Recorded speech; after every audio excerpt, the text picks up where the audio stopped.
पवार साहेबांच्या भेट घेतली तुम्ही, नुकताच तुम्ही राजीनामा दिलाय मागासवर्ग आयोगाच्या सदस्यपदाचा, काय भेट घेतली कशा? राज्य मागासवर्ग आयोगाकडे दोन महत्त्वाचे प्रश्न प्रलंबित आहेत. त्यातला एक आहे मराठा आरक्षणाचा आणि दुसरा ओबीसींच्या काही इतर प्रश्नांच्या विषयीचे सुद्धा इश्यू त्यांची इथे पेंडिंग आहेत.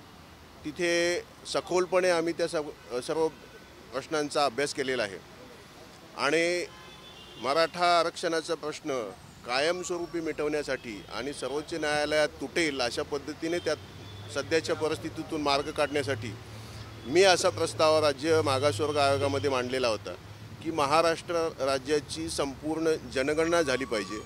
त्यातून जी काही आकडेवारी बाहेर येईल त्याच्या आधारे तुलनात्मक अभ्यास करून मराठा आरक्षणाचा प्रश्न सोडवला गेला पाहिजे. समजा मराठा आरक्षण या नावाने जरी आरक्षण देता नाही आलं तरी एक विशिष्ट प्रकारचा नवा क्लास जसा EWS सेंट्रल गव्हर्नमेंटने क्रिएट केलेला आहे तशा स्वरूपाचा क्लास क्रिएट करून त्या माध्यमातून आरक्षण देता येईल का अशा स्वरूपाची माझी भूमिका आयोगामध्ये होती.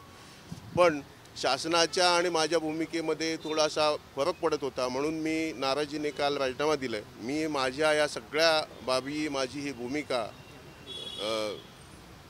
पवार साहेबांच्याशी आत्ता थोड्या वेळापूर्वी चर्चा केलेली आहे आणि महाराष्ट्राची संपूर्ण जातीय जनगणना झाली पाहिजे किंवा आयोगाच्या माध्यमातून महाराष्ट्रातल्या सर्व जातींचा सामाजिक आणि इकॉनॉमिक बॅकवर्डनेस डिटर्मिन करण्यासाठी सर्वेक्षण झालं पाहिजे अशा स्वरूपाची भूमिका पवार साहेबांनी घेतलेली आहे. माझ्या भूमिकेला त्यांनी समर्थन दिले. राज्य सरकारने तुमच्यामध्ये काय मतभेद होते का त्यामध्ये? तुम्ही ज्या मागण्या राज्य सरकारचं असं मत होतं किंवा आयोगातल्या काही सदस्यांचं आणि राज्य सरकारने जे सल्लागार नेमलेत त्यांचं की एक लिमिटेड स्वरूपाची अशी चौकशी करायची आणि त्या आधारे मराठा आरक्षण द्यायचं. पण माझी अशी भूमिका आहे की महाराष्ट्रातल्या सर्व समाजाचं पूर्ण सर्वेक्षण झालं पाहिजे. त्या आधारे तुलनात्मक अभ्यास झाला पाहिजे. कारण ज्या पद्धतीने सर्वोच्च न्यायालयाच्या 5 न्यायमूर्तींनी निकाल दिलेला आहे तो पाहता आणि आज जे वितुष्टतेचं वातावरण वेगवेगळ्या संघटनांच्या माध्यमातून किंवा मेळाव्याच्या माध्यमातून महाराष्ट्रात निर्माण झाले ते सोडवायचं असेल, महाराष्ट्राला पुन्हा विकासाच्या मार्गाने घेऊन जायचं असेल तर महाराष्ट्राची संपूर्ण जातनिहाय जनगणना झालीच पाहिजे. कोण याला विरोध करत होतं? पण मुख्यमंत्री किंवा कोण होते यामध्ये ते सगळं मान्य करत नाही, ती नावं मी बाहेर सांगणं योग्य नाही आहे. मी माझी भूमिका मांडतो. आयोगाचा जर विचार केला असेल कारण तुम्ही राजीनामा दिला काही मुद्द्यांमध्ये एकात्मताचा नाही पण काही पक्षाचे लोक देखील आयोगात बसल्याचा आरोप आता विरोधी पक्षाकडनं केला जातोय. त्याचा काही सदस्य आहेत, काही प्रवक्ते आहेत, काही दबाव येतो बाकी पक्षांकडून. हे बघा, बाहेर ते कुठल्या पदावरती आहेत याचा आणि त्यांनी आत मांडलेल्या भूमिकेचा फारसा काही परस्पर संबंध नसतो. कारण हे क्वासाई ज्युडिशियल स्वरूपाचं काम आहे. बाहेरच्या स्वरूपामध्ये ते समाजाची सेवा वेगवेगळ्या माध्यमातून जरी करत असतील तरीसुद्धा आयोगामध्ये बसल्यानंतर तटस्थपणे भूमिका घेणं अपेक्षित असतं आणि ती घेतली पाहिजे.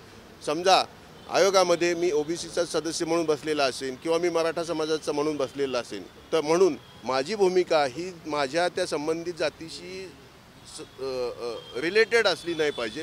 आपण संपूर्ण महाराष्ट्राच्या समाजाचा विचार करावा लागतो. तशी भूमिका होती का आतमध्ये? तशी भूमिका मांडली का काही प्रवक्त्यांनी किंवा काही पक्षाच्या पदाधिकारी? नाही, सगळ्यांनी आपापली मतं मांडली होती. त्याचा विचार करण्यात आला. पण कुठल्याही एका विशिष्ट निर्णयापर्यंत बहुमताच्या आधारे कालच्या बैठकीत निर्णय होऊ शकला नाही. त्याच्यामुळे ती बैठक 22साठी पोस्टपोन करण्यात आली. साहेबांचा महाराष्ट्रामध्ये संपूर्ण जनगणना झाली पाहिजे जातनिहाय याला पाठिंबा आहे. आणि काय चर्चा झाली? यासाठी साहेब पुन्हा बोलणार आहेत, मुख्यमंत्र्यांशी बोलणार आहेत, काय बोलले? मी साहेबांना विनंती केलेली आहे की आपण राज्य सरकारकडे आग्रह धरावा आणि सर्वपक्षीय बैठक बोलवण्यास त्यांना भाग पाडावा आणि त्या माध्यमातून हा प्रश्न सुटावा. कारण महाराष्ट्रामध्ये जे असंतुलित असं आणि विषमतेचं जातीय राजकारण किंवा जातीय मतभेद झालेले आहेत ते मिटले पाहिजेत.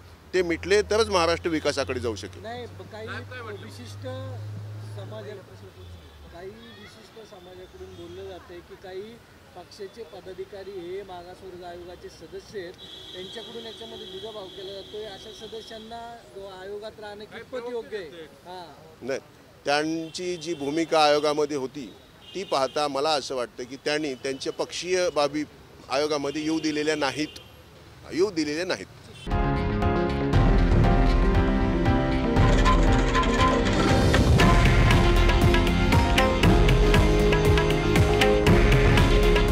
हे आहे देशातील नंबर 1 न्यूज नेटवर्क आणि आपण पाहत आहात TV9 मराठी. काळजी तुमची, हित महाराष्ट्राचं.